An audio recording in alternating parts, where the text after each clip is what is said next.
DK Rathi online classes में आप लोगों का स्वागत है। और आज हमारा जो लेक्चर होगा वो होगा 600 ईसा पूर्व में सामाजिक व्यवस्था, जिसके अंतर्गत हम सूत्र साहित्य के बारे में पढ़ेंगे। सामाजिक संरचना में आश्रम व्यवस्था, विवाह संस्कार, 16 संस्कार और साथ ही साथ जो धार्मिक परिवर्तन इस दौर के अंदर आए उनके बारे में आज हम चर्चा करेंगे। और जितने भी परीक्षा उपयोगी सवाल है उन सारे सवालों के हम उत्तर आज इसके अंदर ढूंढेंगे। मेरा नाम इंजीनियर डीके राठी है और मैं एक लेखक और एक शिक्षक हूँ। मैं जो टॉपिक आपको कराने जा रहा हूँ वो टॉपिक जो है मेरी इस किताब से है, जो सामान्य अध्ययन की 9th एडिशन बाजार में भी और ऑनलाइन भी उपलब्ध है, अमेजन, फ्लिपकार्ट आदि साइट के ऊपर। इसका प्रकाशन स्नेहा पब्लिकेशन ने किया है और नीचे की तरफ जैसे लिखा है ये एनसीईआरटी आधारित है, यानी कि इसके मुख्य बिंदु जो मैंने लिखने में इस्तेमाल करे हैं वो एनसीईआरटी से ही लिए गए हैं, इसलिए एनसीईआरटी आधारित है और परीक्षा उपयोगी है। इसमें साथ ही मैंने हर टॉपिक के बाद क्वेश्चंस डाले हैं। कुल मिला के क्वेश्चन जो है वो 3300 क्वेश्चन है। 2022 तक जितनी भी प्रमुख परीक्षाएं हुई है वनडे एग्जाम्स की, वो सारी की सारे सबके क्वेश्चन जो है मैंने इसमें शामिल करे हैं। तो आपके लिए ये बहुत ही परीक्षा उपयोगी बुक सिद्ध होगी। आज जो हमारा टॉपिक है सामाजिक व्यवस्था है सूत्रकाल।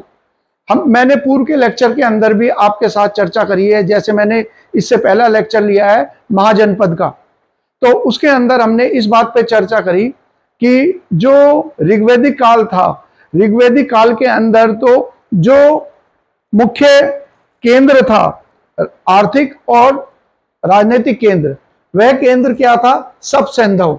यानी कि ये सब सैंधव का मतलब हो गया कि ये सिंधु नदी और इसमें गिरने वाली, ये सिंधु नदी और इसमें गिरने वाली 5 सहायक नदियों का क्षेत्र, इसी को सब सैंधव के नाम से जाना जाता था।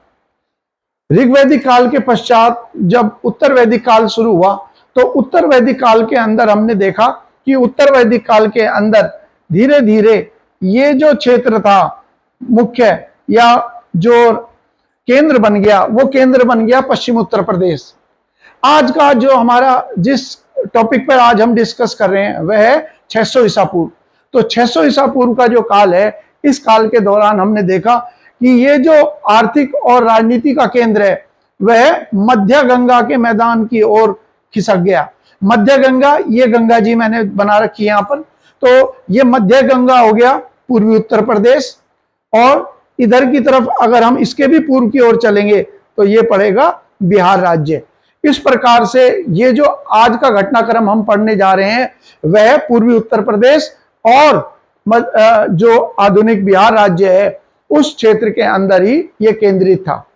इस क्षेत्र के अंदर फिर हमने ये भी पढ़ा कि इस क्षेत्र के अंदर क्योंकि अत्यधिक वर्षा होती है, अत्यधिक वर्षा इसलिए होती है क्योंकि मानसून का जो आगमन होता है, जो बंगाल की खाड़ी की शाखा है, उस शाखा की जो दिशा है वो पूरब से पश्चिम की ओर है, इसलिए अत्यधिक बरसात जो है हमारे पूर्वी भारत में होती है। जैसे जैसे हम पश्चिम की ओर चलते हैं वर्षण जो है वो कम होता हुआ चलता है और देश के अंदर जो कृषि भूमि है उसका अधिकांश हिस्सा जो है वो वर्षाधीन खेती के अंतर्गत आता है। तो इसलिए इस क्षेत्र में अत्यधिक वर्षा, नदी प्रणालियां, क्योंकि नदियों का एक बड़ा जाल है, जलोढ़ मिट्टी का उपजाऊ क्षेत्र और साथ ही साथ जो लोहे के संसाधन है उनके निकटता, इन सब चीजों ने क्या किया, इन सब चीजों के कारण हमने देखा कि इन क्षेत्रों के अंदर प्रारंभ के अंदर तो क्षेत्रीय राज्यों का उदय हुआ और वो क्षेत्रीय राज्य जो है इस 600 ईसा पूर्व के काल के दौरान ही हमने देखा वो शासक के नियंत्रण के अधीन यह क्षेत्रीय राज्य बड़े महाजनपद में परिवर्तित हो गए। तो इस प्रकार से हमने देखा कि इस काल के दौरान स्थायी जीवन की शुरुआत हुई, क्योंकि जब कृषि का विस्तार हुआ तो कृषि के विस्तार के कारण या कृषि के विकास के कारण लोगों ने स्थायी जीवन जीने की शुरुआत करी। और जब स्थायी जीवन की शुरुआत हुई तो उस समय पर कुछ ऐसे नियम कायदे लिखे गए ताकि समाज के अंदर कोई भी व्यक्ति जो है अपने कर्तव्य का सही से निर्वहन कर सके और वो सामाजिक व्यवस्था के अंदर अपने को ढाल सके, जो कि सबको सबके लिए सर्वमान्य हो। इसी क्रम के अंदर हम पढ़ रहे हैं कि ये जो पुस्तकें लिखी गई जिसको हम सूत्र साहित्य कहते हैं, सूत्र साहित्य असल में किसका हिस्सा है? सूत्र साहित्य जो है वो हिस्सा है, हमने वेदांग पढ़े थे, 6 वेदांग। जरा मैं रिवाइज करा दूं, ये जो 6 वेदांग थे, यानी कि हमने वैदिक साहित्य को, ये भी मेरा आप YouTube पे लेक्चर देखना वैदिक साहित्य का। वैदिक साहित्य में हमने पढ़ा था, एक तो थे श्रुति साहित्य और एक थी स्मृति साहित्य। स्मृति साहित्य के अंतर्गत हमने पढ़े थे कि 4 तो उपवेद हैं और 6 वेदांग हैं। ये जो 6 वेदांग हैं, इनके अंतर्गत ही एक वेदांग जो है वह कौन सा आता है? वह कहलाता है दूसरे क्रम का कल्प। ये वेदांग जो है, कल्प वेदांग, ये क्या है? ये धार्मिक अनुष्ठान और यज्ञ आदि के बारे में जानकारी उपलब्ध कराता है, उसका ब्यौरा उपलब्ध कराता है। इसी कल्प साहित्य के अंतर्गत जो है वो लिखे गए हैं सूत्र साहित्य। तो सूत्र कुछ और कुछ नहीं, हम कल्प वेदांग के अधीन इनको पढ़ते हैं। और सूत्र साहित्य कितने थे, ये इनके बारे में भी अभी हम चर्चा करते हैं, सूत्र साहित्य के बारे में। सूत्र जो थे ये कुल मिलाकर इसके अंतर्गत जो आते हैं 4 सूत्र आते हैं।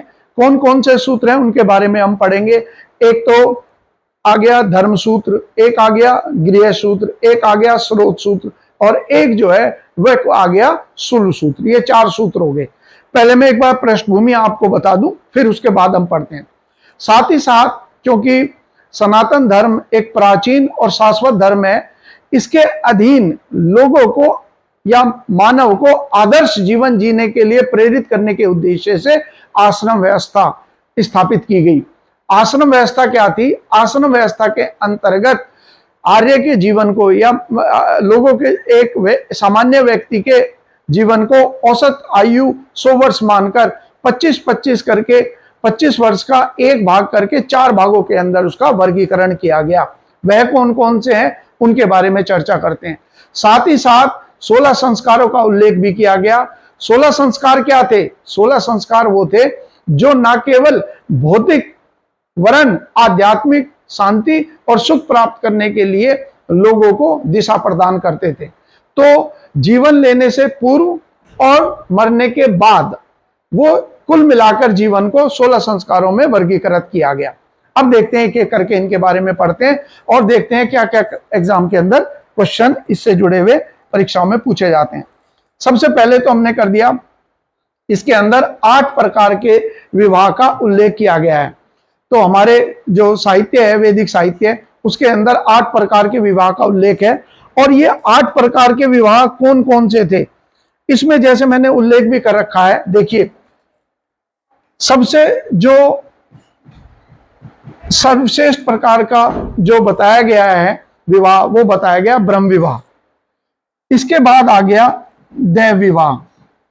ब्रह्म विवाह सजातीय विवाह हो गया। देव विवाह क्या हो गया?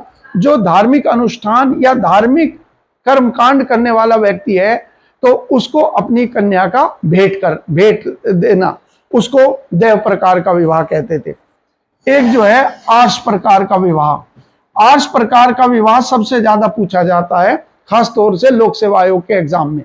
इसमें इस क्वेश्चन पूछा जाता है कि कौन से प्रकार के विवाह ऐसा है जिसमें वर पक्ष कन्या पक्ष को एक जोड़ी बैल और हल भेंट करता है। तो यहां पर वर पक्ष जो है कन्या पक्ष को ये भेंट करता है। और तीसरा जो हो गया वो हो गया प्रजापतीय।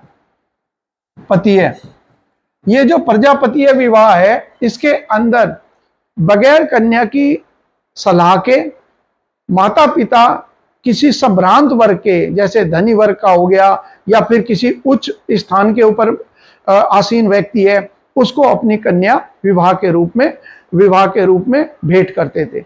ये 4 प्रकार के जो विवाह हैं ये तो सर्वमान्य हैं।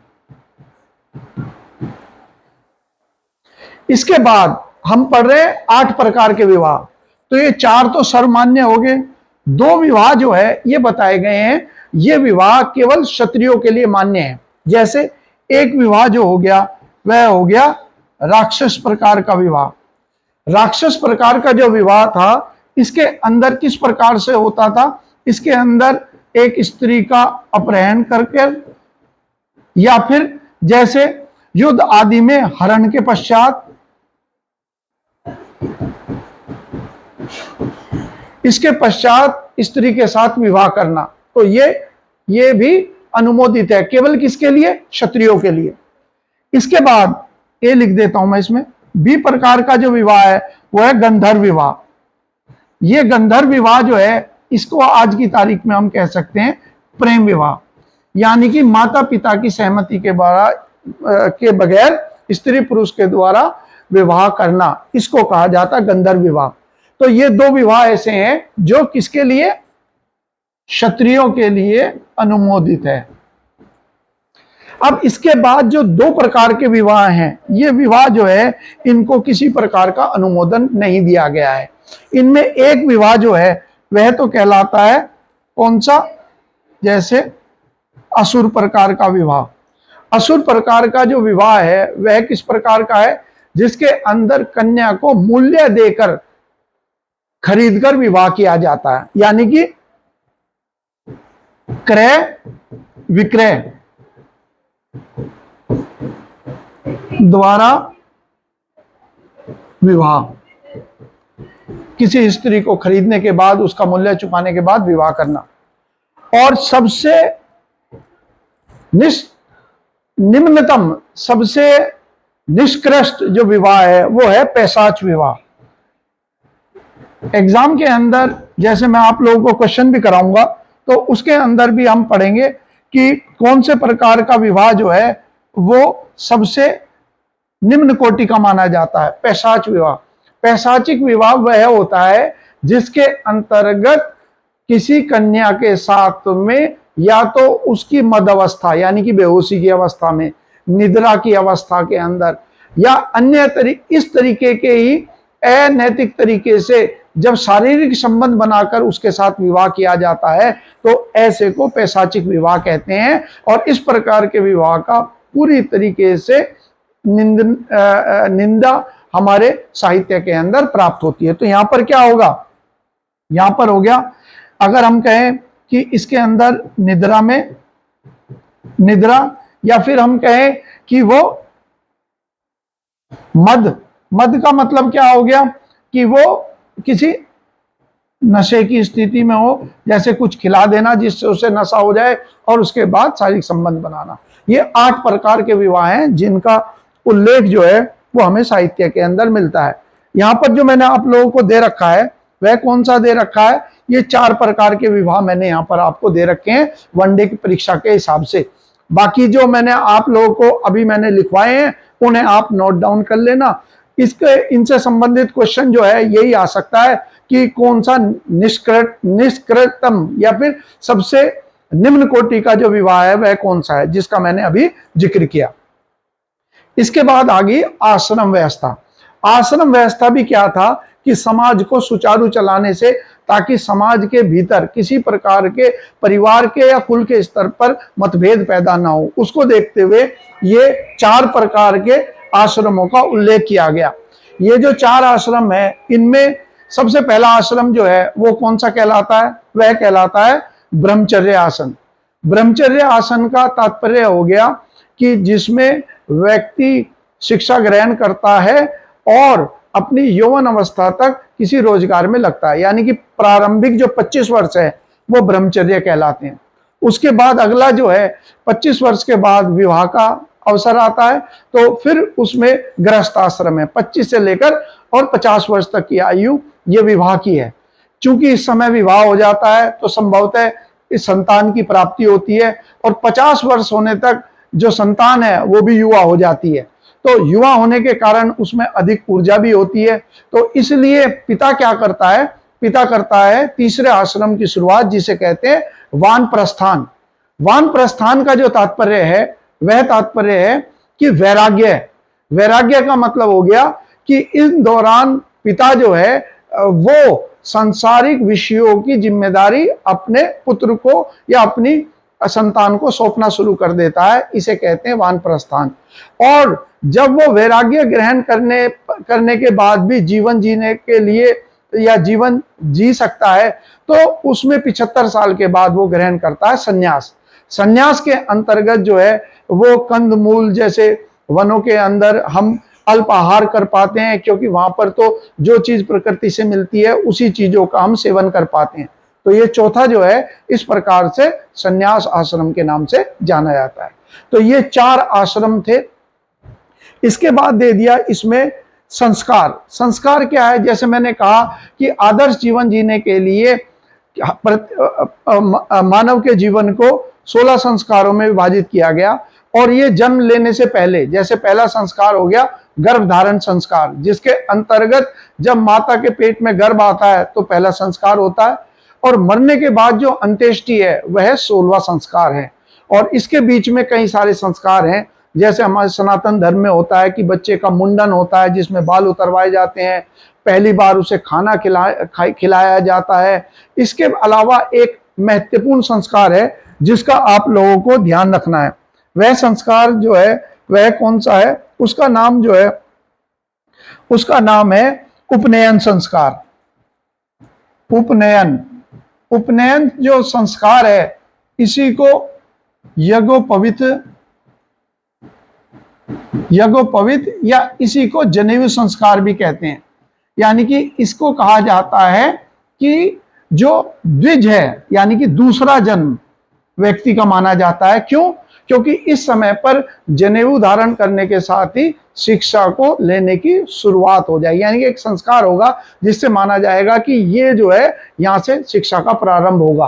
क्योंकि ज्ञान जो है वो शक्ति प्रदान करता है, इसीलिए इसको दूसरा जन्म माना गया। और द्विज के लिए हालांकि कुछ मामलों में हम देखते हैं कि द्विज के रूप में केवल वर्ण व्यवस्था में जो पहले 3 वर्ण है, जिसके अंदर हमने कहा ब्राह्मण, क्षत्रिय और वैश्य, इन्हीं को द्विज माना गया। और इनके लिए ही अलग अलग जो जनेऊ धारण करने के लिए अलग अलग प्रकार की वस्तुओं से जनेऊ के निर्माण की प्रक्रिया को समझाया गया।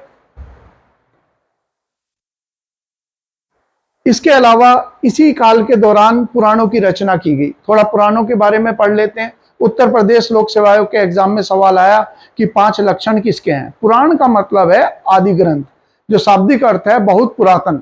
तो पुरातन जो है वह हमारे सनातन धर्मियों के एक धार्मिक ग्रंथ है। इन ग्रंथों के अंदर संसार, देवता, राजाओं के बारे में विस्तृत वर्णन मिलता है। देवी देवताओं की कथाओं के माध्यम से धर्म, अधर्म, आत्मा आदि विषयों के ऊपर चिंतन किया गया है। या हम कह सकते हैं कि जो कर्म मार्ग था वेदों का, उसके फिर चले ज्ञान मार्ग की ओर जो उपनिषदों का है। उसके जो ये अविरल धारा है जो वेद से यानी कि कर्म से शुरू होकर ज्ञान मार्ग यानी उपनिषद तक चलती है, उसके अंतर्गत जो भक्ति मार्ग है उसका उल्लेख हमें पुराणों के अंदर प्राप्त होता है। और पुराण जो थे वो कुल मिलाकर 18 पुराणों का उल्लेख किया गया है, जिसमें सबसे पुराने जो पुराण है उसके अंतर्गत जो आते हैं वो आता है ब्रह्म पुराण या फिर विष्णु पुराण। सबसे पुराने जो हैं वो ब्रह्म या विष्णु पुराण है। एक और हमें ध्यान रखना है कि एक पुराण जो है ये भगवत पुराण, मैं दोबारा लिख देता हूं। भगवत पुराण तो इतना महत्वपूर्ण है कि इसको पंचम वेद भी कहा गया है। पंचम वेद, ये हमारे लिए संभवतः एक क्वेश्चन हो सकता है कि 5वां वेद किसको कहा जाता है। अब इसके अंतर्गत जो है, जैसे मैंने कहा कि इसके अंतर्गत 5 लक्षण है जो उत्तर प्रदेश लोक सेवा आयोग में आया। 5 लक्षण कौन कौन से हैं? एक तो सर्ग है। सर्ग का मतलब क्या हो गया? सर्ग का मतलब हो गया सृष्टि की उत्पत्ति। दूसरा जो है, दूसरा कहलाता प्रतिसर्ग। प्रतिसर्ग का मतलब क्या हो गया? सृष्टि का निर्माण, सृष्टि में फिर प्रलय और उसके बाद फिर पुनः सृष्टि का निर्माण, इसे कहते हैं प्रतिसर्ग। तीसरा हिस्सा जो आता है वो आता है वंश। वंश का मतलब क्या होता है? वंश का मतलब है ऋषियों और देवताओं का जो वंशावली है उसका उल्लेख किया गया। चौथा आता है मनवंतर। मनवंतर का मतलब क्या है? देखिए इसके बारे में क्या धारणा है कि जो पहला पुरुष था, वो पहला पुरुष जो है वो था मनु, और पूरी संसार के अंदर जो समस्त जीव है जिन्हें मानव कहते हैं, वो सारे के सारे जो है इस मनु की ही संतान है। मनु की संतान होने के कारण इनको क्या कहा गया? मानव। और चूंकि मानव के अंदर अन्य जीवों की तुलना में एक और शक्ति है जो कि प्राण और जड़ से भी ताकतवर है, वो है मन।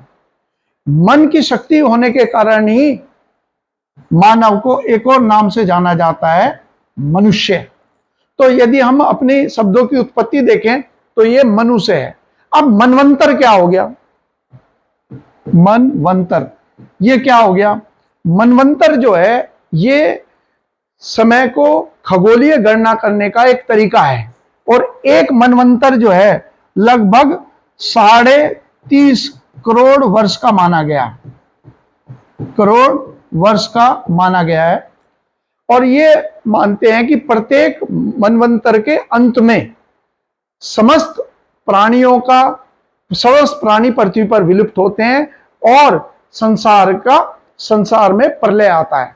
उसके बाद जब मनवंतर समाप्त होता है तो पुनः सृष्टि का निर्माण होता है, और इस प्रकार से चक्र चलता रहता है। आज हम भूगोल के अंदर भी पढ़ते हैं कि हमारी पृथ्वी के अंदर पहले तो सारे के सारे महाद्वीप एक साथ सटे हुए थे, फिर ये सारे के सारे महाद्वीप एक दूसरे से अलग हुए, जिसको हम कहते हैं महाद्वीपीय सिद्धांत। और ये माना जाता है कि आगे चलकर धीरे धीरे ये सारे के सारे ये जो महाद्वीप हैं ये धीरे धीरे पृथक होते होते नष्ट हो जाएंगे और फिर दोबारा से निर्माण होगा। उसी प्रकार की भावना जो है वो हम पुराणों के अंदर भी देखते हैं।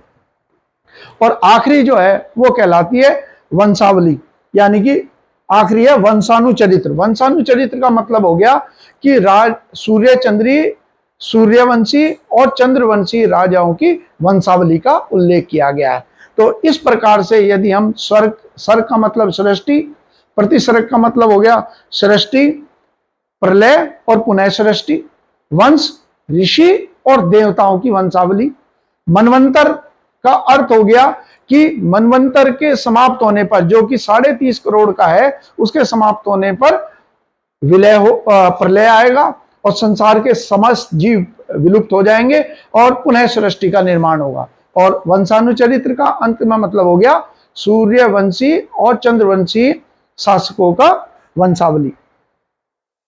अब इसके बाद जैसे एक पॉइंट हमने यहां पर लिख रखा है कि ये जो 600 ईसा पूर्व का दौर था, ये आध्यात्मिक और दार्शनिक चिंतन का दौर कहा जाता है। इसका क्या तात्पर्य है, जरा इसके बारे में मैं आपको थोड़ा विवरण दे देता हूं, पृष्ठभूमि बताता हूं, ताकि हम बौद्ध और जैन को सही रूप में समझ पाए। अब बौद्ध और जैन धर्म 600 ईसा पूर्व के अंदर ही इनकी उत्पत्ति क्यों हुई? हमने ये देखा कि भारतीय उपमहाद्वीप के ऊपर जो नगरीय क्रांति का दूसरा दौर है, वो कौन सा दौर है? वो कहलाता है 600 ईसा पूर्व। यानी कि 600 ईसा पूर्व के अंदर हमने देखा 1000 साल के बाद फिर से भारतीय उपमहाद्वीप के ऊपर नगरीकरण की शुरुआत हुई। हड़प्पा काल के दौरान, यानी कि हड़प्पा काल में जो नगरीकरण का काल था वह 2000 के अंदर, 2000 या फिर हम कह सकते हैं 1500 ईसा पूर्व तक वह पूरी तरह खत्म हो गया। और उसके बाद जो है ऋग्वैदिक काल की शुरुआत हुई। ऋग्वैदिक काल के समाप्त होने के बाद उत्तर वैदिक काल के अंदर लोहे का प्रयोग शुरू हो गया, और जब लोहे का प्रयोग शुरू हुआ, इसकी वजह से पूर्व की ओर आर्यों का प्रसार बढ़ा, यानी कि पश्चिमी उत्तर प्रदेश से पूर्वी उत्तर प्रदेश और बिहार की ओर, जहां पर लोहे के संसाधन भी उपलब्ध थे और लोहे के औजारों से और शस्त्रों की मदद से यहां पर हमने देखा विशाल राज्यों का गठन हुआ। और जब कृषि का विस्तार हुआ तो कृषि के विस्तार के कारण खाद्यान्न में सुधार हुआ, जिसके फलस्वरूप हमने देखा कारीगरों के उत्पाद, व्यापार और नगरीकरण की शुरुआत हुई। और नगरों के अंदर कारीगर और व्यापारी रहते थे। कारीगर उत्पाद का उत्पादन करते थे और व्यापारी उनका लेन देन करते थे और दूर दराज के इलाकों तक भी उन वस्तुओं का वस्तु विनिमय या मुद्रा के द्वारा क्रय विक्रय करते थे। जब हमने देखा कि इस दौर के अंदर क्या हो गया, आर्थिक परिवर्तन आ गया। आर्थिक परिवर्तन किस दृष्टि से आया, व्यापारियों के समूह बनने लगे। साथ ही साथ इसके अंतर्गत जो है राजनीतिक परिवर्तन आया, क्योंकि राज्यों का गठन हो गया, और जब राज्यों का गठन हो गया और शस्त्रों का प्रयोग करने के कारण राजा के पास में स्थायी सेना बन गई, और स्थायी सेना बनने के कारण जो है उसकी शक्ति में भी वृद्धि हो गई। तो अब क्षत्रिय जो थे वह क्या अपेक्षा कर रहे थे, वह ब्राह्मण प्रभुत्व को चुनौती देने को तैयार थे। क्योंकि ये हमने देखा है कि चाहे भगवान बुद्ध हो चाहे महावीर स्वामी हो, दोनों के दोनों ही राजपुत्र थे, यानी कि दोनों के पिता जो है शासक थे, और एक प्रकार से दोनों का जो आंदोलन था, जो धर्म के रूप में परिवर्तित हुआ, वो संभवतः क्षत्रियों का ब्राह्मण प्रभुत्व के विरुद्ध विद्रोह के द्योतक थे। तीसरा पॉइंट क्या आया फिर, मतलब हम देख रहे हैं क्यों उदय हुआ। एक तो क्षत्रियों ने, इसीलिए बौद्ध और जैन धर्म को हम देखते हैं महान शासकों ने संरक्षण प्रदान किया, जैसे चंद्रगुप्त मौर्य ने जैन धर्म को और सम्राट अशोक ने बौद्ध धर्म को परिचय दिया। फिर क्या और क्या कारण थे, देखिए जब हमने कहा कि व्यापार में वृद्धि हुई, तो व्यापार में वृद्धि होने के साथ ही समाज के अंदर कुछ वर्ग जो है वो आर्थिक रूप से समृद्ध हो गए, जिसके कारण सामाजिक असमानता उत्पन्न हुई, और सामाजिक असमानता के कारण सामाजिक संघर्ष भी प्रारंभ हुआ होगा। इन सब अस्थिर समय के अस्थिर जो वातावरण था उसके अंदर शांति और समानता की बात करने वाले बौद्ध और जैन धर्म के महापुरुषों ने जब अपने प्रवचन देने शुरू करे तो लोग उसकी ओर आकर्षित हुए। और साथ ही साथ जब व्यापार में विकास हुआ तो वैश्य वर्ग और अन्य व्यापारिक समूह वह अब ब्राह्मणों के प्रभुत्व को स्वीकार करने को तैयार नहीं थे। क्यों? क्योंकि ब्राह्मणों ने वैश्यों को ब्राह्मण क्षत्रिय के बाद तीसरे स्थान पर रखा था, और जबकि हम देखते हैं कि इन दोनों धर्मों के अंदर ये वर्ण व्यवस्था का विरोध ही होता था। इसीलिए हम देखते हैं वैश्यों ने भी बड़े पैमाने पर बौद्ध और जैन धर्म को संरक्षण प्रदान किया, और बड़े पैमाने पर इन लोगों को दान और अन्य चीजों के द्वारा अपना जो समर्थन है वो प्रदर्शित किया। ये पृष्ठभूमि थी जिसकी वजह से हमने देखा कि 600 ईसा पूर्व को क्रांति का काल कहा जाता है, और इस काल के दौरान ही हमने बौद्ध और जैन धर्म नामक दो नए प्रमुख धर्म तो देखे ही, परंतु बौद्ध स्रोतों से प्राप्त होता है कि इस दौर के अंदर 600 ईसा पूर्व के अंदर जो दार्शनिक चिंतन था उसके अनुसार 62 से ज्यादा दार्शनिक विचारक उस समय पर लोकप्रिय हुए या वो प्रचलन में थे। हालांकि इनमें सबसे महत्वपूर्ण जो थे बौद्ध और जैन थे, लेकिन एक और था जो प्रमुख था, वह कौन सा था? वह था आजीवक या नियतिवाद। इसको इंपॉर्टेंट देखना है। आजीवक संप्रदाय या नियतिवाद का जो संस्थापक था वह था मखली गोसाल। सबसे ज्यादा एग्जाम के अंदर जो क्वेश्चन आता है वो मखली गोसाल का आता है। क्या था ये दर्शन? गैर वैदिक। देखिए, जो वेदों में विश्वास ना करें तो उसको कहा जाता है नास्तिक। तो इस आधार पर हम कह सकते हैं भारत का सबसे पुराना नास्तिक दर्शन की धारा वह कहलाती है आजीवक संप्रदाय, जिसको नियतिवाद भी कहा जाता है। अब इसका क्या मान्यता थी? इसका मान्यता यह थी कि यह कर्म में विश्वास नहीं करता था, और इसका यह कहना था कि हम किसी भी प्रकार के कर्म करें उसका कोई भी प्रभाव जो है हमें हमारे जीवन पर नहीं पड़ता। यानी कि एक प्रकार से नैतिकता को सही ठहराने से ये बचते रहे।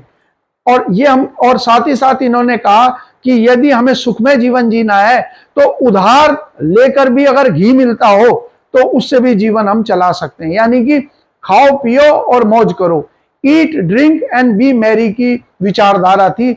और कुछ हद तक हम कह सकते हैं समाज के अंदर जो प्रचलित मान्यताएं थी उनके बिल्कुल ही 180 डिग्री विपरीत की मान्यता थी। तो संभवतः समाज के बड़े वर्ग ने तो इसे नहीं अपनाया, लेकिन समाज के कुछ वर्गों ने चूंकि इसे अपनाया और संभवतः कुछ हद तक ये लोकप्रिय भी रहा होगा। इसीलिए हम देखते हैं सम्राट अशोक के जो पुत्र था दशरथ, पौत्र था, उसने आजीवक संप्रदाय को गुफाएं दान में दी। इसके अलावा अक्रियवाद, पूरन कश्यप, चरवाह या लोकायत, अजीत, केश कम्बलिम, मैंने 3 दे रखे हैं। बाकी विस्तार से किसी भी परीक्षा में कोई सवाल नहीं है। सबसे इंपॉर्टेंट मखली घोषाल है। मखली घोषाल अन्य तरीके से, अन्य कारण से भी महत्वपूर्ण है कि मखली घोषाल ने लंबे समय तक महावीर स्वामी का साधिन्य रखा या उनके साथ रहे, सहचर रहे, परंतु दोनों में कई मुद्दों को लेकर, क्योंकि दोनों के दृष्टिकोण में भिन्नता थी, इसीलिए दोनों ने अलग अलग रास्ते अपनाए। तो यहां पर हमने जो पॉइंट दिया है वो मैंने आपको यहां पर बताई दिया है। तो इसके अनुसार भाग्य ही सब कुछ निर्धारित करता है। अशोक और उसके पौत्र दशरथ ने, ये मैंने आपको पॉइंट यहां पर दे दिया।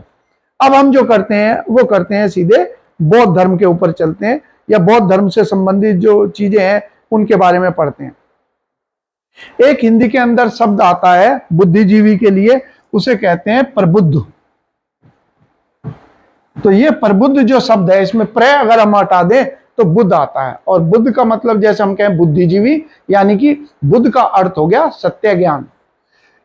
600 ईसा पूर्व से पहले ब्राह्मण धर्म का प्रसार था, और ब्राह्मण धर्म के प्रसार के समय पर जो भारत की अर्थव्यवस्था थी, उत्तर भारत की, वह ग्रामीण अर्थव्यवस्था थी।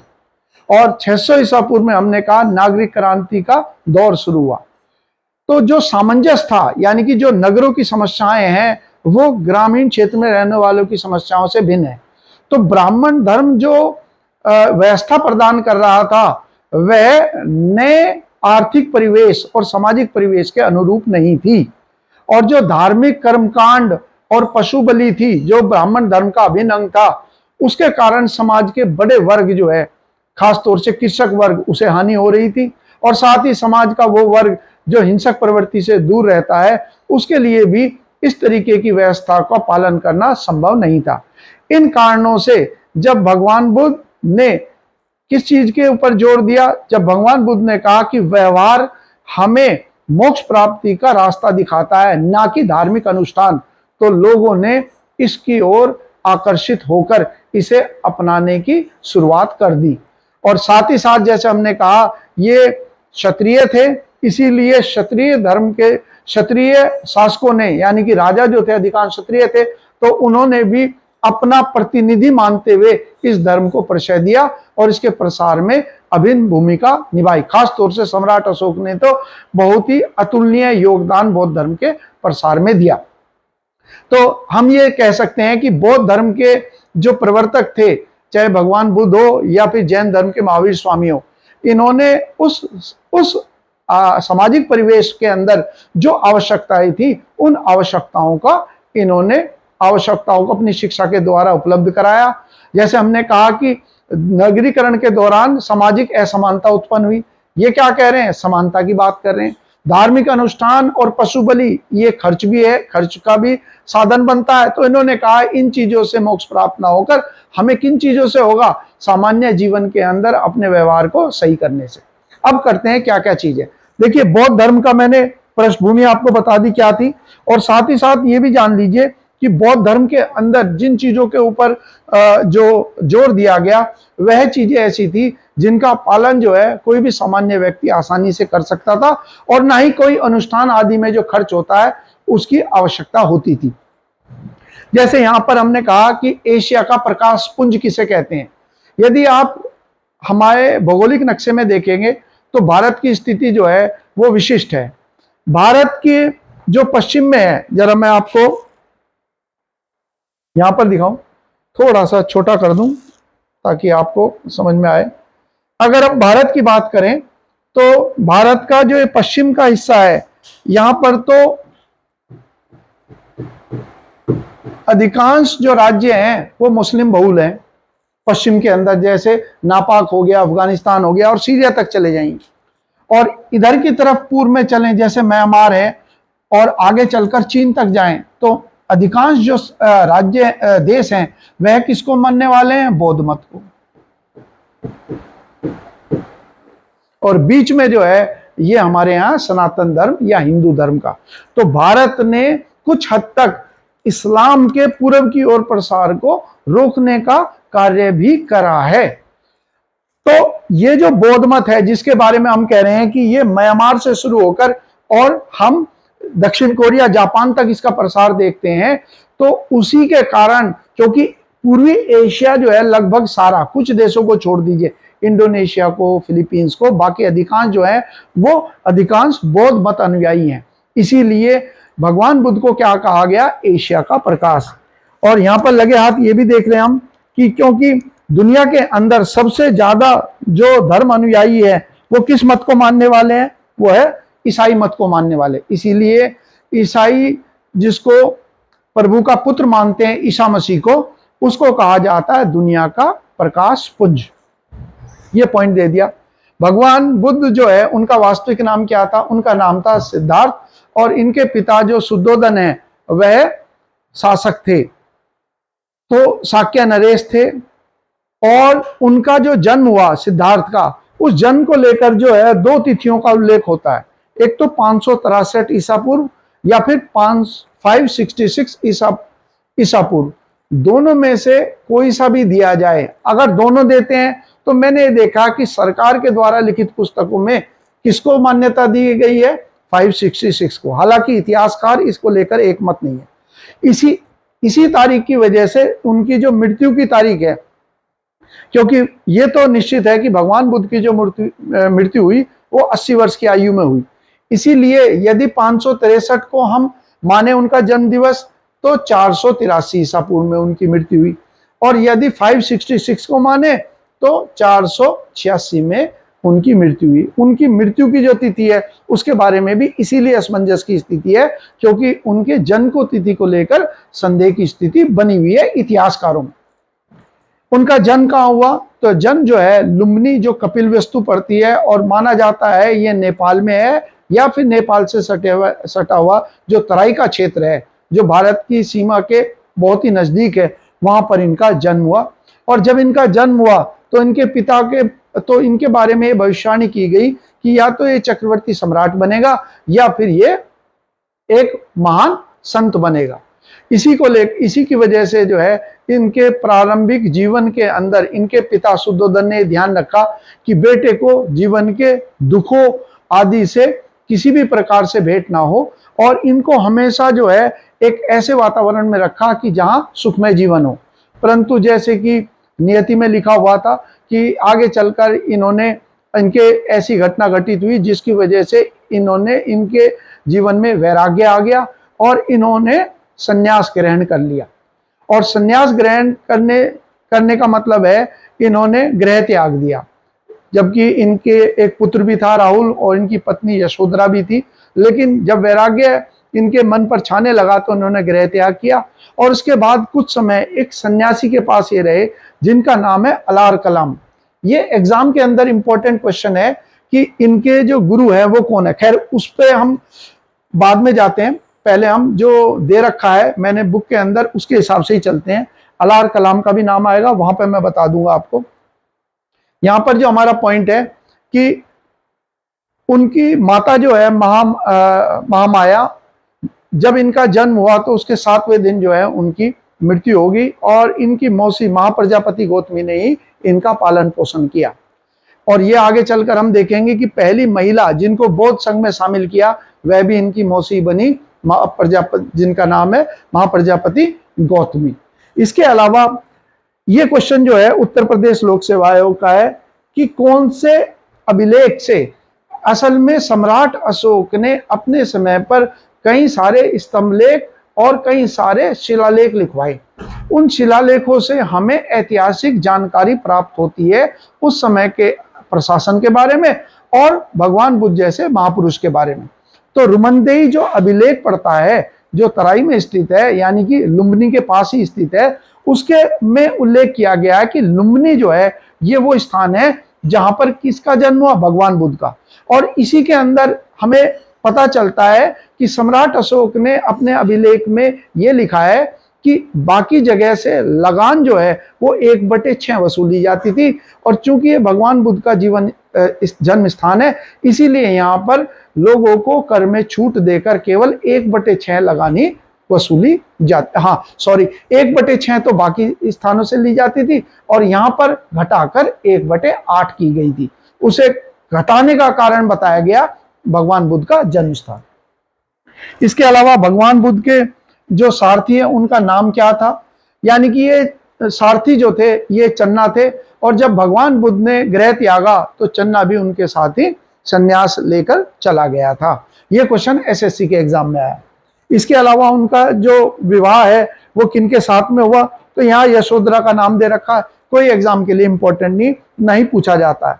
यहाँ पर जैसे मैंने कहा अलार कलाम, और यहाँ पर जो नाम दे रखा है 2 शिक्षकों के नाम दे रखे हैं, रुद्रक रामपुत्र और अलार कलाम। तो प्रारंभ में तो वो अलार कलाम के साधिन्य में रहे, परंतु वहां पर उन्हें शांति नहीं मिली, इसीलिए वो वहां से चले गए। और जाने के बाद रामपुत्र के, ये बिहार के ही बिहार राज्य के अंदर ही ये 2 महात्मा और सन्यासी थे, जिनके साधिन्य में जाने के बावजूद भी जब भगवान बुद्ध को शांति नहीं मिली तब उन्होंने क्या किया, बोध गया में वह एक वृक्ष के नीचे बैठ गए और वहां पर उन्होंने समाधि अपना ली, और लंबे समय समाधि में रहने के पश्चात उन्हें सत्य ज्ञान प्राप्त हुआ, जिसको निर्वाण कहते हैं। तो एग्जाम के हिसाब से सबसे इंपॉर्टेंट क्वेश्चन जो है इस पॉइंट का जो मैं करा रहा हूं उसमें अलार कलाम है। यूपीएससी से लेकर अन्य वनडे एग्जाम में क्वेश्चन पूछा जाता है कि इनके गुरु का नाम बताइए। इसके बाद अगला जो पॉइंट हो गया हमारा, वह पॉइंट हो गया कि कहां पर उन्हें ज्ञान प्राप्त हुआ, तो बोध गया के अंदर, जहां इसे महाबोधि भी कहते हैं, जहां पर कई सारे मंदिरों की श्रृंखला पाई जाती है बौद्ध मंदिर की। और कौन सी नदी के किनारे हैं, निरंजना नदी, ये भी पॉइंट ध्यान रख लेना। और यहाँ पर उन्हें क्या प्राप्त हुआ, इन्हें ज्ञान प्राप्त हुआ। जब उन्हें ज्ञान प्राप्त हुआ तो उन्हें प्रबुद्ध, यानी कि बुद्ध जिसका मतलब है सच्चा ज्ञानी, वह इनको नाम दिया गया। इस घटना को संबोधि या निर्वाण कहा जाता है। इस दौरान उनके साथ 5 ब्राह्मण उनके शिष्य थे, लेकिन जब इन्होंने घोर तपस्या शुरू करी तो वह 5 ब्राह्मण इनका साथ छोड़कर चले गए। और जब भगवान बुद्ध ने ज्ञान प्राप्त करने के बाद सारनाथ पहुंचे और सारनाथ में पहला उपदेश दिया, तो वो 5 ब्राह्मण जो है अपनी भूल को स्वीकार करते हुए इनके पास आए और उन 5 ब्राह्मणों को इन्होंने उपदेश दिए। खासतौर से 4 आर्य सत्य, जो बौद्ध धर्म के सिद्धांत है, उस सिद्धांत का आधार किस पर टिका हुआ, 4 आर्य सत्यों पर और अष्टांग मार्ग पर, इस पर टिका हुआ। सबसे पहले वो कहां पर गए, वो सबसे पहले उपदेश देने के लिए जो है वो गए कहां पर, ऋषिपत्तम या सारनाथ में। यहां पर उन्होंने पहला उपदेश दिया। ये एग्जाम के अंदर क्वेश्चन आता है, इसे हम जान लेंगे। और यहां पर ही हम देखते हैं सारनाथ के अंदर जो है बौद्धों के जो मंदिर हैं, जिन्हें स्तूप कहते हैं, वो स्तूप यहाँ पर मिलते हैं, जिसके अंतर्गत कई सारे 2 स्तूपों के नाम है।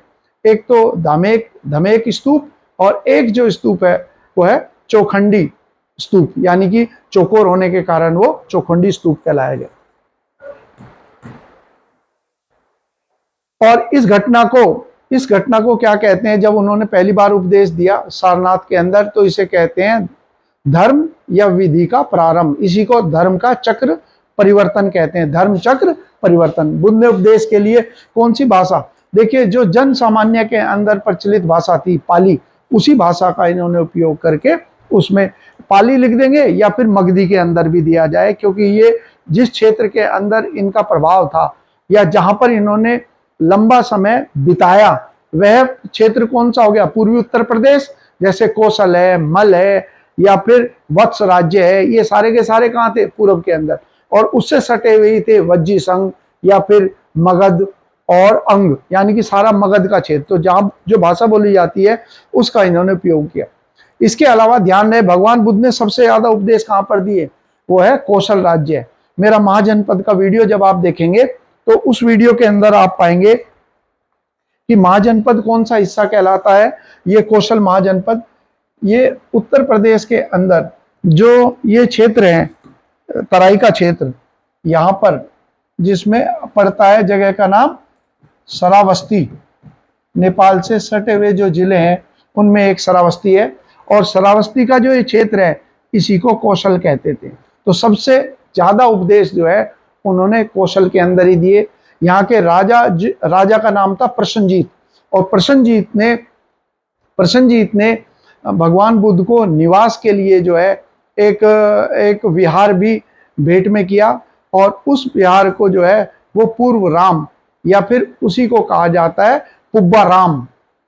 यहाँ पर उसे पूर्वा राम या पुब्बा राम विहार, ये उन्होंने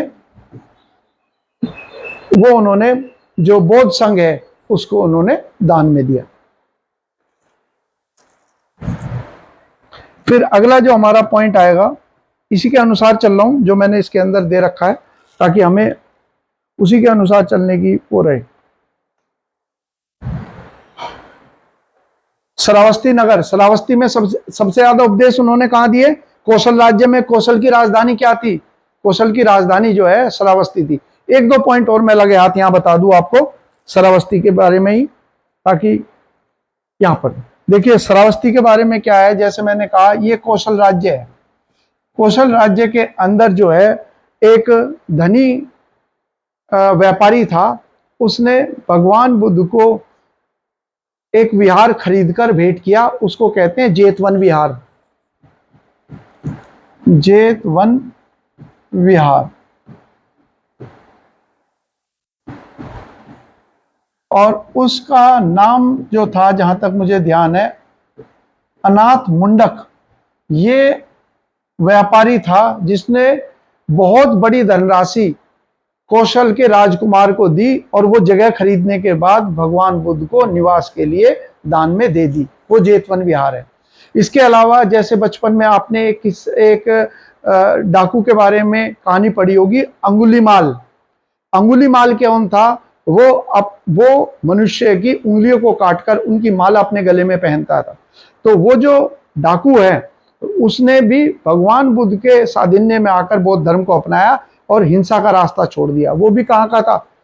वो भी कौशल राज्य का था। तो कौशल राज्य का भगवान बुद्ध के धर्म के प्रसार में बहुत अधिक योगदान माना जाता है।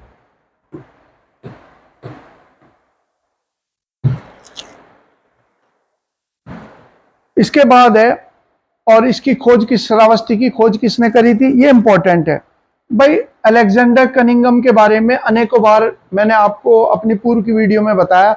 भारत में पुरातत्व का जनक। भारत में जो सांस्कृतिक विरासत है उसको सजो कर रखने के लिए, उसकी देखभाल करने के लिए, जैसे हमारी पुरानी जो जितने भी भवन है उन सब के रख रखाव की जिम्मेदारी किसकी है? एक ये है, यानी कि भारतीय पुरातत्व सर्वे, आर्कियोलॉजिकल सर्वे ऑफ इंडिया। इसकी स्थापना जो है 1861 में हुई थी। तो भारत में पुरातत्व का जनक जो है किसे माना जाता है? अलेक्जेंडर कनिंघम को। जितने भी प्रमुख खोजें हैं, जिसमें सांची का स्तूप, बरूद का स्तूप और आगे चलकर कई सारे नगरों की खोज की बात जब हम करेंगे तो हम पाएंगे अलेक्जेंडर कनिंघम का ही नाम आएगा, जिसने बहुत सारे ऐतिहासिक हमारे अवशेषों को खोजकर वापस जो है वो जनमानस को उससे अवगत कराया। उसी क्रम के अंदर ये नाम आता है। और ये क्वेश्चन, नगर विन्यास कैसा था, यानी कि जो प्लानिंग थी, योजना थी, वो किस प्रकार थी? क्या चौकोर बनाया गया था श्रावस्ती नगर? ये अर्ध चंद्राकार था। ये उत्तर प्रदेश लोक सेवा आयोग के अंदर पूछा गया प्रश्न है, इसलिए ध्यान रखना आपको। इसके बाद जो है, इसके अलावा वो उन्होंने जैसे जो कौशल के निकट राज्य हैं या महाजनपद है, उसमें वत्स महाजनपद है, काशी है, मगध है, वहां उन्होंने उत्तर यानी कि इस क्षेत्रों के अंदर उन्होंने धर्म का प्रसार करा। उसके अलावा नीचे की तरफ जैसे अवंती था महाजनपद, जो उज्जैन में था, तो वहां का जो राजा था चंद प्रद्योत, उसने भगवान बुद्ध को प्रवचन के लिए आमंत्रित किया, परंतु वहां पर वो नहीं जा पाए, और अपने शिष्य महाकच्छियान को उन्होंने वहां पर उपदेश देने के लिए भेजा। और जब वो कुछ, और उसके बाद जो है भगवान बुद्ध जब मृत्यु के समय की बात आती है तो उस समय पर वो मल महाजनपद में थे। आपको फिर मैं बता दूं, मल महाजनपद का संबंध जो है किससे है या किस जगह स्थित है। हमने कहा, मैंने जो आपको पूर्व की वीडियो में कराया कि उत्तर प्रदेश जो राज्य है, उस राज्य के अंदर हमें अधिकांश जो महाजनपद है वो हमें प्राप्त हुए हैं। किस जगह पर वो प्राप्त हुए हैं? हमें उत्तर प्रदेश में।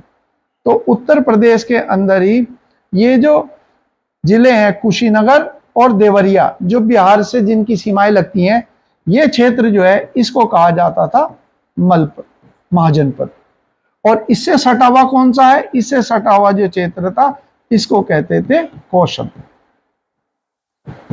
तो भगवान बुद्ध की जो मृत्यु हुई वो कौन से महाजनपद में? कुशीनगर है, मल महाजनपद में, इसलिए उनकी मृत्यु मल महाजनपद में हुई। और माना जा, ऐसा कहा गया कि भगवान बुद्ध जो है को ने जब भोजन ग्रहण किया एक लोहार के द्वारा, जिसका नाम भी दे रखा है, चुंद का नाम दे रखा होगा, यहां पर दे रखा है ना, चुंद नाम के एक सुनार के द्वारा उन्हें भोजन जब दिया गया तो उस भोजन को खाने के बाद उनके समस्या उत्पन्न हुई और उसके बाद 80 साल की उम्र में ही कुशीनगर में उनकी मृत्यु हुई। अगला सवाल जो है, भगवान बुद्ध ने किसे अपना उत्तराधिकारी चुना? तो इस मामले में जो है ये क्वेश्चन जो है ये आता है, एसएससी के एग्जाम में आया। क्योंकि ये अपने उपदेशों को संकलित कर कोई पंथ या कोई धर्म नहीं बनाना चाहते थे, इसीलिए मरने से पूर्व उन्होंने किसी को भी अपना उत्तराधिकारी नहीं चुना। इसके अलावा ये पॉइंट जो है, ये क्वेश्चन आया एग्जाम के अंदर कि मरने से पहले अंतिम कौन सा व्यक्ति है जिसे भगवान बुद्ध ने दीक्षित किया, यानी कि अपने पंथ में शामिल किया? तो उसमें सुबुद्ध नाम का एक धनी व्यापारी है जो अंतिम व्यक्ति बना जिसे भगवान बुद्ध ने उपदेश दिए। अगला जो पॉइंट है हमारा, फिर देखते हैं हम इनकी मान्यताएं क्या है। जैसे मैंने कहा, भगवान बुद्ध ने धार्मिक अनुष्ठान, यज्ञ, कर्मकांड, ब्राह्मण प्रभुत्व या हम कहें जाति प्रथा, इन सब का उन्होंने विरोध करा, जिसकी वजह से समाज में क्षत्रिय वर्ग और वैश्य वर्ग और व्यापारी वर्ग के बीच में यह बहुत अधिक लोकप्रिय हुआ। यही पॉइंट इसके अंदर दे रखे हैं। और हालांकि कुछ मामले ऐसे थे जो ब्राह्मण धर्म के इन्होंने स्वीकार भी करे। उससे जुड़ा हुआ मैं एक आपको चार्ट बनाकर समझाता हूं। यह क्वेश्चन जो है एग्जाम के अंदर आया, डीपी कांस्टेबल के अंदर। यहां मैं एक चार्ट आपको बना देता हूं। यहां पर हम लिख देते हैं ब्राह्मण धर्म। ये आप लोग जो है लिख सकते हैं इसे, है ना, उतार लेना इसको। ये है ब्राह्मण धर्म। इसके अलावा बौद्ध धर्म, और एक लिख देते हैं हम, या तीसरा हम कर लेते हैं जिसको हम आगे करेंगे, वो है जैन धर्म। और यहां पर हम लिख लेते हैं किन किन चीजों के बारे में। एक तो हम कर लें ईश्वर, यानी कि क्या ईश्वर में मान्यता थी। तो हम देखते हैं कि ब्राह्मण जो धर्म है ये तो ईश्वर में विश्वास करता है।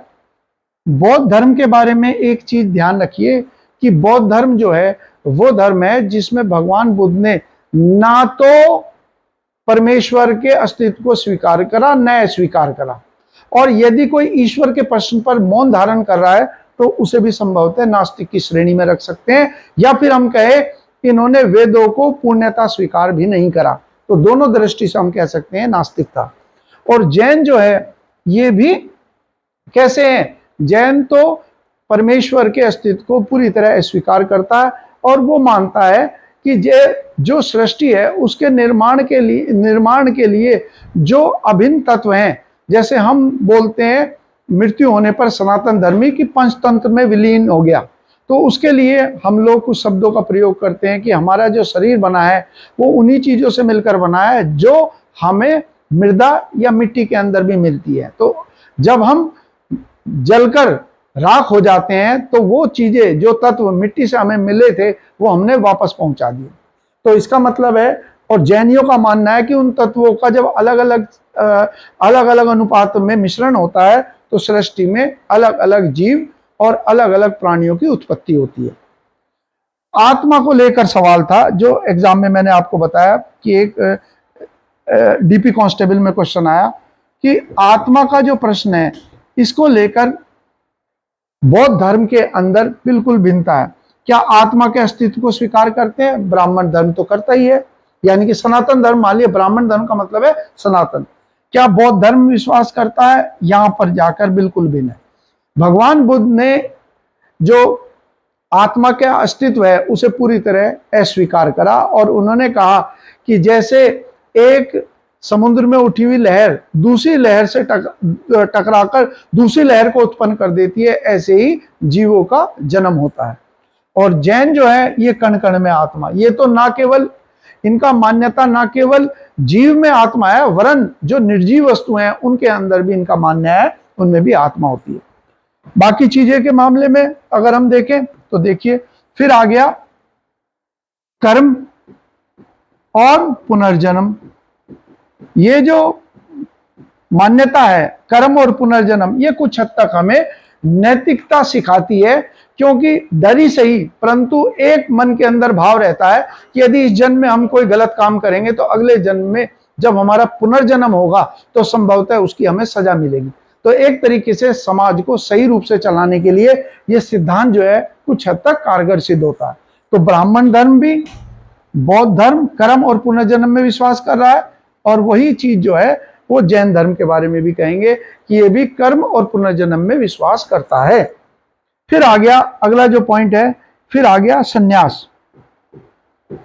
तो सन्यास के मामले में भी हम देखते हैं कि कहां जाकर भिन्नता प्राप्त होती है हमें, कि सन्यास के मामले में ब्राह्मण धर्म भी कहता है कि जो आश्रम व्यवस्था है उसमें चौथा हिस्सा जो है सन्यास का है। सन्यास का मतलब हो गया कि हमने पूरे समाज से अपने को अलग थलग कर लिया।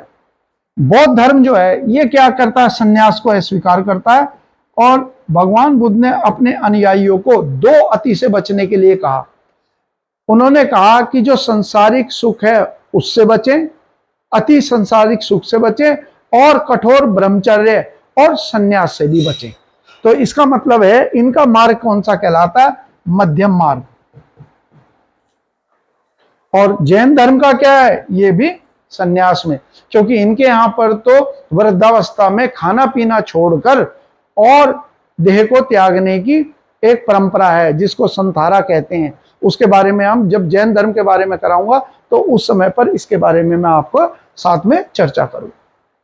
इसे चार्ट को जो है आप लोग उतार लेना। मैं एक तरफ जैसे अब हो गया तो इसमें आप आसानी से इसको उतार सकते हैं, वीडियो को पॉज करके उसे उतार सकते हैं।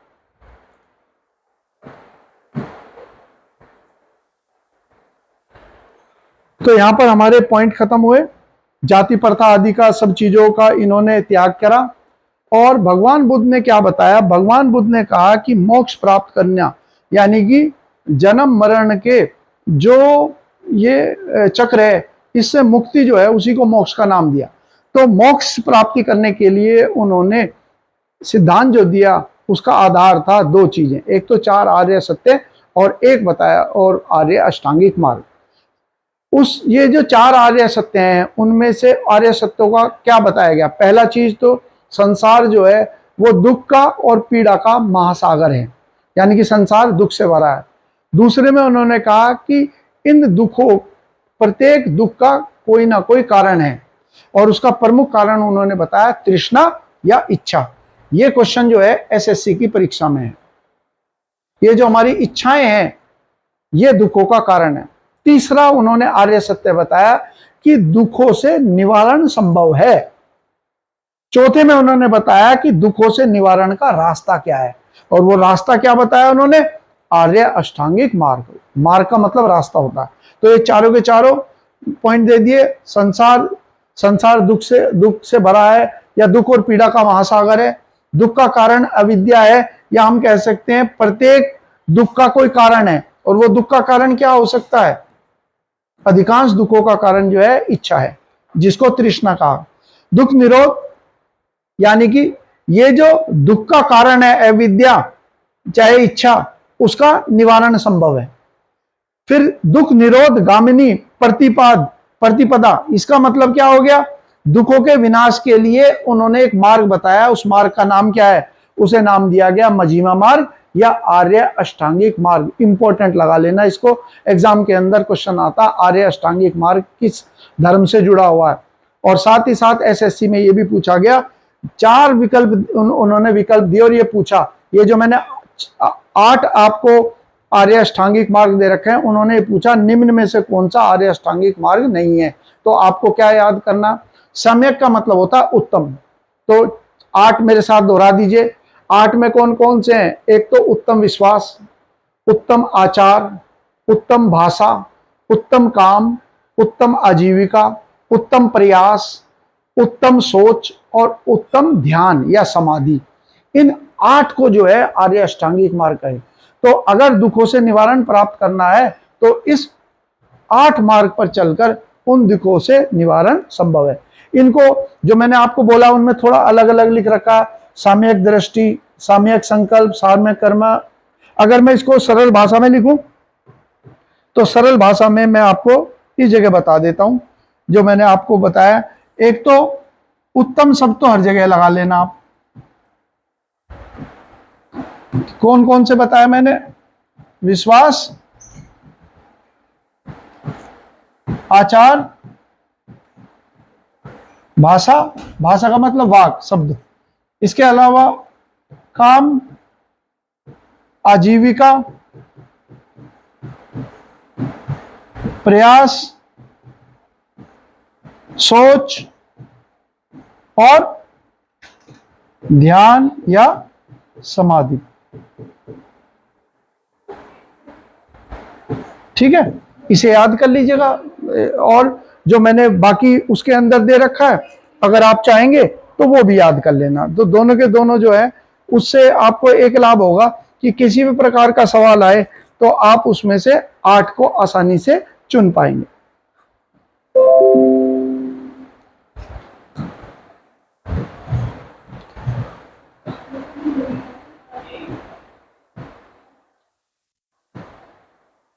देखिए, इसके अंतर्गत वो मैंने आपको पॉइंट बता दिए कि किस कारण से, शुरुआत में ही मैंने सारी पृष्ठभूमि आपको बता दी थी कि इसकी उत्थान के पीछे क्या कारण थे, क्यों बौद्ध धर्म का प्रसार हुआ और लोकप्रिय हुआ।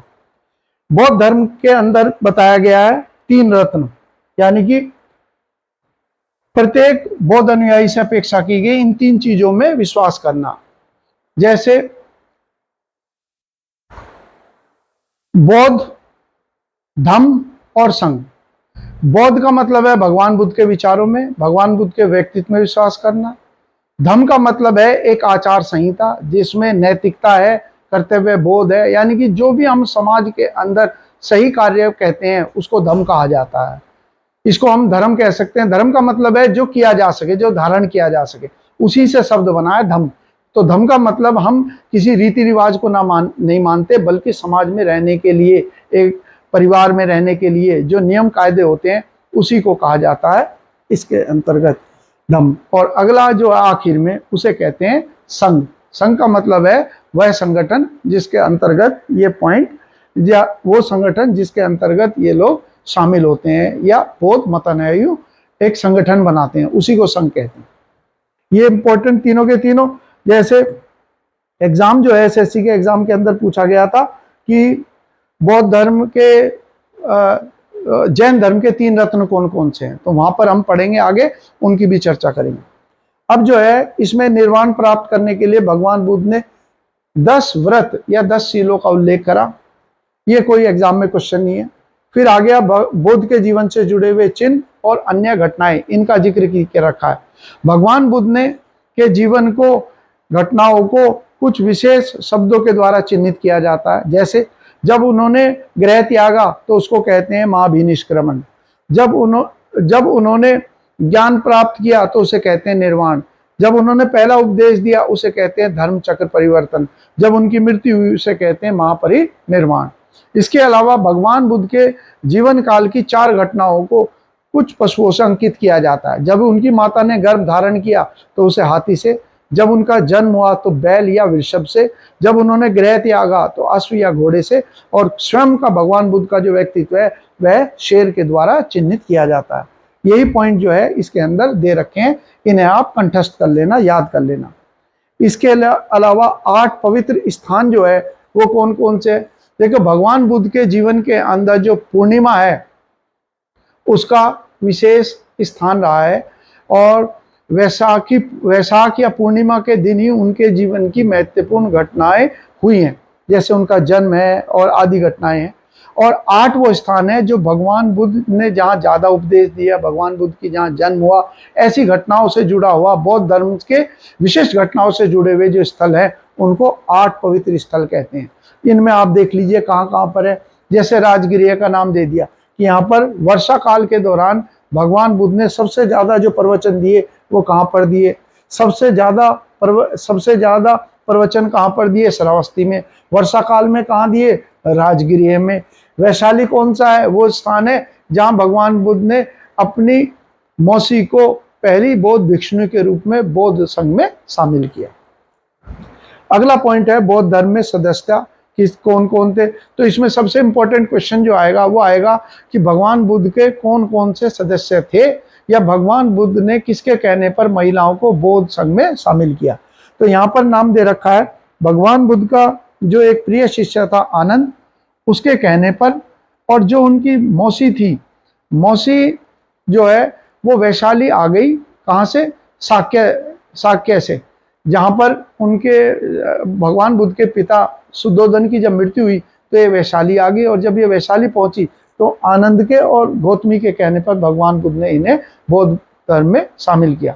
और माना जाता है भगवान बुद्ध की जो पत्नी है यशोधरा, वो दूसरी महिला थी जिसे बौद्ध धर्म में शामिल किया गया। और किस स्थान पर किया गया, तो बिहार के अंदर, वैशाली के अंदर। ये इंपॉर्टेंट पॉइंट आएगा। इसके बाद आ गया अगला जो बिंदु दे रखा है कि हाँ, यहाँ पर एक पॉइंट दे रखा है, ये उत्तर प्रदेश लोक सेवा आयोग के सामान्य बौद्ध मत अनुयायी। देखिए, एक तो हो गया जिसने बौद्ध धर्म की दीक्षा लेने के बाद संन्यास ग्रहण कर लिया और बौद्ध भिक्षु का जीवन है। एक हो गया कि मैं बौद्ध धर्म को मानता हूं लेकिन संन्यास ग्रहण नहीं किया और अपना सामान्य जनजीवन जी रहा हूं। तो ऐसे लोग जो हैं उपशाखा कहलाते हैं। और जब धार्मिक वार्ता के लिए सभा होती थी तो उसको नाम दिया जाता था उपसात। सर्वाधिक पवित्र जो है वैशाखिक पूर्णिमा। जैसे एक क्वेश्चन जो है वो पूछा गया कि वैशाख जो है वो किस धर्म के अंदर वैशाख को पर्व के रूप में मनाया जाता है। तो वैशाख मतलब हिंदी में वैशाखिक, वैशाखिक जो पूर्णिमा के साथ में हम सब जोड़ते हैं, तो वो शब्द जो है बौद्ध धर्म के साथ ही जुड़ा हुआ है। जैसे हमने कहा बुद्ध पूर्णिमा, मई माह में मान्यता है, इसी को बुद्ध जयंती कहते हैं। मई महीने में जब भी पूर्णिमा का समय आएगा, जिस दिन भी पूर्णिमा होगी उसी दिन को बौद्ध जयंती के रूप में मनाया जाता है। तो भगवान बुद्ध की जन्म, मृत्यु और मोक्ष यानी कि जो महापरिनिर्वाण है, इन दोनों घटनाओं को हम किसके साथ जोड़ते हैं, वैशाखिक पूर्णिमा। इसीलिए इसको पवित्र दिन के रूप में जाना जाता है।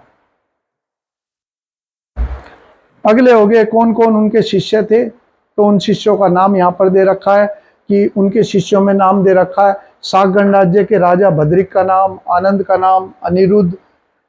ये जो इम्पोर्टेंट है इसके अंदर आपके लिए 2 इम्पोर्टेंट है। एक तो जीवक, जीवक वो है जो बिंबिसार का राजवैद था, वो याद रखना है।